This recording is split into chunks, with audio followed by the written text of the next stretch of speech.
అనంతపురంలో తమ హక్కుల సాధన కోసం రాజకీయ పార్టీలపై ఒత్తిడి తీసుకొచ్చేందుకు మాదిగల ప్రభంజన కార్యక్రమానికి ఎస్టీ/ఎస్సీ సమాఖ్య సమితి రాష్ట్ర అధ్యక్షులు శ్రీనివాసులు ఆధ్వర్యంలో దళితులు భారీగా తరలివచ్చారు.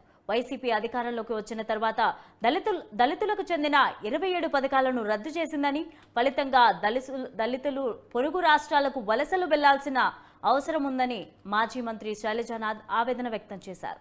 అన్ని రాజకీయ పార్టీలు దళితుల సంక్షేమాన్ని, అభివృద్ధిని దృష్టిలో పెట్టుకొని పాలన సాగించాలని, ఓటు బ్యాంకుగా మాత్రమే చూస్తే తమ సత్తా ఏంటో చూపిస్తామని హెచ్చరించారు.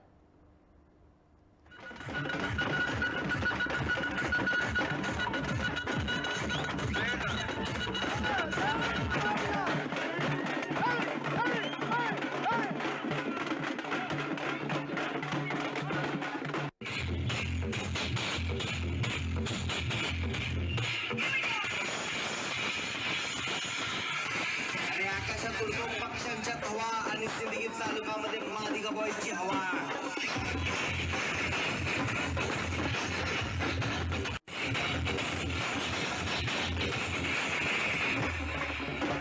మాదిగ మహాసమ్మేళనం పేరుతో ఒక ఆత్మీయ సభ ఏర్పాటు చేశారు. జాతి పుత్రులందరూ కలిపి రక్ష సంబంధికులందరినీ కలపడానికి చేసిన వాళ్ళ కృషిని అభినందిస్తూ ఉన్నాం, గుర్తుపెట్టుకుంటా ఉన్నాం.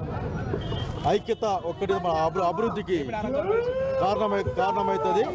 డాక్టర్ బాబాసాహెబ్ అంబేద్కర్, బాబు జగజ్జీవన్ రావు చూపించే మార్గంలో ప్రయాణం చేయాలని, ఐక్యత అభివృద్ధి నినాదకు ముందుకు సాగాలని కోరుకుంటా ఉన్నాం. అన్ని విధాలుగా వాళ్ళతో ఉంటామని తెలియజేస్తాము. ఈ మాదిగల సమ్మేళన సభ నుంచి మేము ఛాలెంజ్ చేస్తా ఉన్నాం, హుకుం జారీ చేస్తా ఉన్నాం. మా మాట ఎంత మీరు ప్రకటించిన తర్వాతే ఎలక్షన్లోకి మీరు వెళ్ళాలని మా కాన్స్టిట్యూషన్ తెలుగుదేశం వైఎస్ఆర్ పార్టీకి ఈ మాదిగల సమ్మేళన సభ నుంచి మేము ఛాలెంజ్ చేస్తా ఉన్నాం, హుకుం జారీ చేస్తా ఉన్నాం.